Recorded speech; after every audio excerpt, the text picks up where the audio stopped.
So, ito naman po yung lemon basil. Lemon basil yung term nila because when you smell it, it smells like lemon. Ang gamit naman po nito sa mga Thai dishes is more on the curry.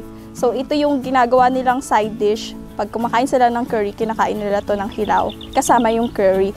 To give a little bit of flavor dun sa curry nila. If you can see, itong lemon basil namin, medyo marami na siyang mga flower na sa loob, nandito na yung mga buto nila. So, dapat ito, sa mga ganito, tinitrim sila para mas bumata pa yung mga dahon at hindi mas stress yung mga dahon kasi lahat ng nutrients na pupunta po dito sa flower nila.